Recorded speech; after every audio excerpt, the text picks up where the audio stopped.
All right, guys, welcome to tryapexagent.com. Again, all we do is get you prepared to take your real estate exam. Today, we're going to do a practice test on contract sales. One thing that's interesting that you don't learn, and I think it's just because every state is different, but one thing you do not learn in taking your test in your schooling is how to actually write proper contracts. You get kind of a brief overview, but you don't get exactly how to write them fully once you're done with schooling. So whenever you start with your brokerage, a couple little cheats for you, little tricks. Talk to your broker or somebody there and say, "Hey, I'd like to write a comparative market analysis on your home or a listing presentation on your home." That way, you have all the paperwork. You can go through a practice round on writing paperwork up for writing a listing contract. Or, "Hey, Mr. Broker, do you mind, or Mrs. Broker, do you mind if I write a contract just trying to buy your house and what that would look like? And I want you to check my answers, or a house on the market," right? So write some test ones, test offers, test listing agreements, stuff like that, so that you can kind of test where you need some help and see what doesn't make sense on it. Once you get it, it's really just kind of a few fill in the blanks and you already know the tools. But I know that whenever I came out of schooling, I did not know the contracts, and it was kind of difficult the first time I wrote a contract. So, anyways, let's go into practice test. Again, today I'm going to do brokerage, business, and sale contracts. Let's start the practice test. Here we go. John offers to buy a property for $200,000, but the seller counters with $210,000. What is John's original offer status after the counter offer? John offers to buy a property for $200,000, but the seller counters with $210,000. It remains on until John accepts the counter offer. It is terminated by the seller's counter offer. It must be accepted if John rejects the counter offer. It can be revised by John at any time. I believe it's just can be revised by John at any time. It is terminated by the seller's counteroffer. I'm going to go with this one here and we'll see. It is terminated by seller's counteroffer. A counteroffer terminates the original offer, creating a new offer that must be accepted or rejected by the original offerer. A lot of times when you are doing a negotiation with this, you send it over, they'll text you back. Usually it's like by text or even verbal, just saying, "Hey, this is where we're at, see what you can do." And then you just kind of go back and forth on the phone until you actually get it together, and then you kind of write it. So that's kind of practice on how people do it right now. But yeah, I mean, whenever they counter back at the offer, that obviously means that they aren't taking the first offer. Terminates the seller's counter offer. Again, it can be revised at John and say, "Hey, I want to offer." The next day, he could offer 199. You can offer 205. There's nothing preventing him from making another offer. Yeah, but basically, I mean, once they counter, they're saying they're not accepting the original offer. A contingency in a sale contract, a promise by a buyer or seller to perform a specific action, condition that, if unmet, renders the contract unenforceable. One of several alternative action the buyer or seller may take to satisfy contract requirements. An optional unilateral action that either party may take at the request of the other party. It's a condition, if unmet, renders the contract unenforceable. The three biggies that I tell people, there's three ways that the buyers can get out of contract. It is usually the inspection contingencies, the mortgage contingencies. So if he loses the job, not a fault of their own, some different things in there with the mortgage not going through. And then the third thing is the appraisal contingency. So those are usually the three big contingencies. Obviously, there could be others, but those are the three. A contingency is a condition that must be met before the contract is enforceable. If one party cannot meet a contingency condition by a specified deadline, the other party may cancel the contract. So basically, let's say you had 10 days on inspections and you can't get the inspector out there until day 11. The seller can terminate that and say that you missed that, or you can terminate within that contingency period. Let's say you got the inspection done on day 3, right? You can reply the next day and say, "Hey, I'm backing out because I don't like this inspection. I don't even want to counter with you. I don't even want to negotiate." Being that they're within that contingency period, they will get their hand money back. So contingency as condition must be met before the contract is enforceable. What is the purpose of the transfer disclosure statements, TDS, in real estate transaction? To provide a property tax estimate, to list material defects and conditions of the property, to verify the buyer's financial status, to set the final sales price. They just call this disclosure statements, not transfer, but it makes sense. It's for the transfer. These are pretty important. Or the worst part I say about listing people's homes is I tell them it's filling out this dang 9-page thing about your home. The TDS is used to disclose known material defects and conditions to the buyer, ensuring transparency and compliance with state law. So they're basically just asking if the roof's leaked, if you know of any foundation problems, if you've ever had a test for lead-based paint and it failed. A clause in a sale contract stipulates that the seller must provide evidence that the property is free of active termite infestation. On the day of closing, the buyer learns the inspection service did not provide the required written documentation. The buyer then proceeds to declare that the sale is off. Which of the following is true of this situation? Because the seller must provide evidence. So right here it just says the seller must provide evidence. They didn't. The buyer will be in default. The buyer may be able to have the contract canceled. The contract is automatically void. That's what I figured. So the contract stipulates that the seller must provide evidence. And you go to the bottom here, and it says they did not provide required written documentation. So the seller didn't provide it. Obviously, the buyer can cancel at that point. The termite inspection clause is a contingency clause. If one party cannot meet a contingency condition by a specified deadline, the other party may cancel the contract. The clause states that the inspector had to be properly licensed. If so, the buyer has a good case for cancellation. If a contract for sale is terminated due to a contingency failure, what typically happens to the earnest money deposit? So we just went over this. It's usually refunded to the buyer because, again, they can't enforce the contract until after that contingency is passed. And if you're still within the inspection contingency, you can get your money back. If a contingency like financing or inspection fails, the earnest money deposit is usually refunded to the buyer per contract terms. Which of the following scenarios must accurately represent co-minglings in real estate? A broker deposits client funds into a personal account. That might be. A broker deposits multiple clients' funds into one trust account. That is not. A broker accepts cash for services rendered. I don't think you can do that, but a broker co-signs a loan for a client. So co-mingling just means you're mixing a whole bunch of money in one pot. Co-mingling occurs when a broker mixes clients' funds with personal funds, which is prohibited by real estate law. Which scenario best describes a due-on sale clause in a real estate transaction? The seller must cover closing costs upon sale. Any mortgage on the property must be paid off if the property is transferred. The buyer must assume the seller's existing loan upon purchase. The seller can transfer the property without triggering any loan terms. Due-on sale clause. I think that's just must be paid off, on sale. A due on sale clause typically requires the mortgage loan to be paid off in full if the property is sold or transferred. We all kind of know it's common sense, right? Preventing the loan from being assumed by another party. Which of the following is true regarding the assignability of an option? If the assignable only, it is assignable only if the contract specifically allows assignment. Too early. It is never assignable. It is assignable only if the option is exercised. It is always assignable unless the contract prohibits assignment. Here's your answer. It is always assignable. Assignability of an option is always assignable. Real estate contract that is not a personal service contract can be assigned to another party unless the terms of the agreement specifically prohibit assignment. An option to buy is therefore assignable in the absence of such a prohibited clause. So I think this has to do with maybe wholesalers and loans. I know people can take over people's loans, and so you got to make sure the loan is assignable to the next party. If it is, it's always, unless there's contract specifically doesn't allow it. So unless the contract prohibits assignment, it's always assignable. We're seeing that now. One example of that would be rates are 3 and 4% when they bought 3 or 4 years ago. Somebody wants to buy their home now and the rates are 6 or 7 or 8%.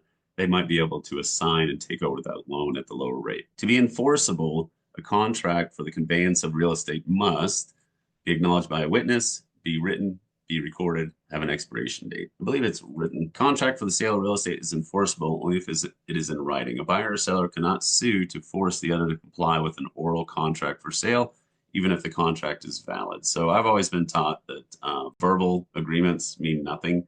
I don't even celebrate or anything until pen is on paper and I have a contract in hand. Co-mingling is the practice of blending the escrow funds on a number of properties in one escrow account, mixing socially with prospects at open houses or other marketing functions, allocating commission funds from a transaction for the use in agency's business, mixing escrow funds with the broker's operating funds. So it'd be this one. Mixing accounts means co-mingling. Co-together means there's two type of accounts being merged into one, really. Co-mingling, a prohibited activity, is the act of mixing the broker's personal or business funds with escrow funds. The salesperson commission rate and structure is established by negotiations. I have to look at this one.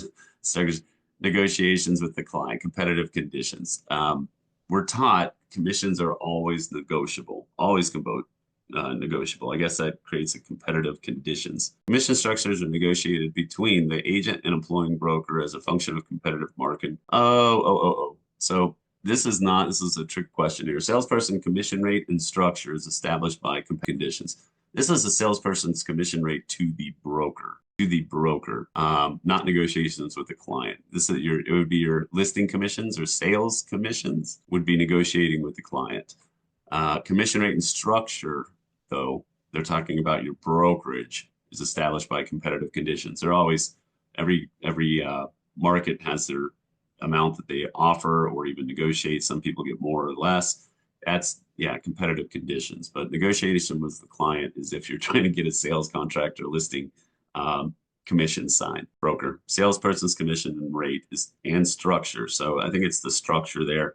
No client's ever going to dictate our structure, but they can dictate our commission rate. So broker. What is the primary purpose of an earnest money deposit in a sales contract? I always say it's skin in the game. Okay, to secure the buyer's right to access the property, to demonstrate the buyer's commitment to fulfilling the contract. An earnest money deposit shows the buyer's good faith intent to proceed with the contract, securing their position in the transaction. Again, skin in the game. In obtaining offers from a buyer, an agent must be careful to pursue only those offers which are at the near listing price, balance the owner's price expectations with buyer's opinion of the value, avoid disclosing what price the owners will accept, avoid completing offers that are beneath market value. Must be careful to avoid disclosing what price the owner will accept. So I don't know if you're the listing agent on this or not. So this you can't do. Balance the owner's price expectations with the buyer. I'm gonna go with this one just because it's like the ethical thing to do, but if you're not the listing agent, you're never going to know what the guy's going to accept. An agent must be extremely careful at this point to abide by fiduciary obligations to the client. Whoever the party may be, discussions of price are particularly delicate. Whether the client is a buyer or seller, the agent's duty is to uphold the client's best interests. That is not acceptable to suggest to a customer the price the client will or not accept. Again, that's from a listing agent's perspective. If you just represent the buyer and you're trying to put it in an offer, then you obviously need to have the buyer's fiduciary responsibilities at the key start of it. So it's kind of another one worded interesting. But if you do process of elimination, this is really the only ethical one in there. One shows a customer a property that is listed by another brokerage firm, and he obtains an offer that is $15,000 less than the listing price. How should Juan deal with this offer? So you need to present everything that comes in. Ask the listing broker to lower the listing price. Present the offer to the seller at the earliest possible moment. Advise buyer the offer will be rejected. Yeah, present the offer. Especially these days, some of these houses are very high. And if you think it's high, make an offer for what your client feels it's worth. The worst they'll say is no, or maybe you'll get a counter offer out. It's all right. When a buyer or tenant makes an offer, the agent must present it to the seller or landlord at the earliest possible moment. If the terms of the offer are unacceptable, the agent may assist the seller in developing a counter offer. There's also a form you can send to verify that your offer has been presented. I don't really do it. I don't think I've ever sent it. It's kind of maybe a rude move sometimes with your other agent friends, but there is a form you can send to say, hey, I want your client to sign this saying that I've seen my offer. A tenant has an option to purchase agreement with the landlord that expires on June 30th. On July 1st, the tenant frantically calls the landlord to exercise the option, offering the apology that she was busy with a death in the family. Which of the following is true? Since options contain grace periods, long as sell, the tenant loses the right to buy, but can claim the money paid out of the option for the landlord. The landlord does not have to sell, but must renew the option. The option is expired. The tenant has no rightful claim to the money paid for the option. You go with that one. Yeah, I thought contracts are contracts. They're very black and white. That's why we have to have them. And as of June 30th, it expired at midnight. So as of July 1st, there's nothing in force. There's no contract in force. The option automatically expires at the end of the option period. The landlord has no obligation either to sell the property or to return the consideration after the expiration date. A salesperson makes a listing presentation to a home seller and obtains a signed listing agreement. First thing the salesperson must do now is make a final pricing determination for the property, negotiate the commission with the client, complete the signing of the listing, explain the agency relationship. So makes a listing presentation to a home seller and obtains a signed listing agreement. So they already have the agreement. If they have a listing agreement signed, then the commission should be negotiated. If you have a signed listing agreement, you don't need to complete the signing of the listing, explain the agency relationship to the client. That should already be done. The price should be on there too. This is an interesting one. They might be wanting me to do this one. Let's see. Once the seller signs the listing, the next critical task is to get it signed, thereby making the listing a contract. Some states allow a salesperson to do this, and in other states, the listing must be given to the broker for signing. This result will set in motion the process of marketing the property. The agency disclosures must be placed. So here where I'm at, the salesperson, we don't have to get it signed again. Once we get the signed listing agreement, that's all we have to do on it. Looks like other places you have to get the sales or the broker to sign off a second time. And then that's when it makes it active. So again, that's a state law. That was an interesting one. I don't know if I've seen one like that on the test though. So we'll see. Two agents from different firms discuss and agree on a minimum commission rate for residential listings. What potential legal violation does this pose? That's price fixing. It's like two gas stations saying we're going to keep the prices the same. That's gas price fixing. Price fixing among competitors, including agreeing on commission rates, is a violation of antitrust laws and can have significant legal consequences. In assisting a buyer or seller to complete an offer to purchase, what should an agent do to reduce the risk of committing an unauthorized practice of law? Use a standard contract promulgated by state agency of a real estate board. I'm just going to click on that one because that's what we use. It is advisable and legally required in most states for a broker to use a standard contract from promulgated by state agencies of real estate boards. As such, forms contain generally accepted language. This relieves the broker of the dangers of creating new contract language, what can be construed as practice of law for which the broker is not licensed. Yeah, our Pennsylvania Association of Realtors, one thing they do well is get us some good forms. So I feel like they grow by a page or two every single year. They do give us legal abiding forms that we all use and adhere to. In a real estate transaction, what role does an escrow agent play? The escrow agent's always the middleman. They don't negotiate terms. They disperse funds and documents on completing. Yep, they do that. They guarantee the accuracy of the property's title. Providing financing for the buyer. An escrow agent holds the funds and documents and disperses them only when all conditions of the sale have been met by both buyer and seller. An escrow is just the middle person. They hold the money. They don't guarantee the accuracy of the property's title. That's title insurance. So that would be, that's all part of that title gamut. Like this is all part of the same thing, but they're asking specifically what does the escrow do, and they just hold the money. A real estate salesperson finds a buyer to a for sale by owner property. The home sells for $245,000. The seller agrees to pay a commission of 3%. The salesperson is on a 65% commission schedule with her broker, who pays her 65% minus office expenses of $500. How much will the salesperson receive from this transaction? So, $245,000 at 3% is $2,450 times 3. Sorry. All right, that's $7,350 times 65% equals. So the agent will take $4,777.50 minus $500 in fees equals $4,277.50.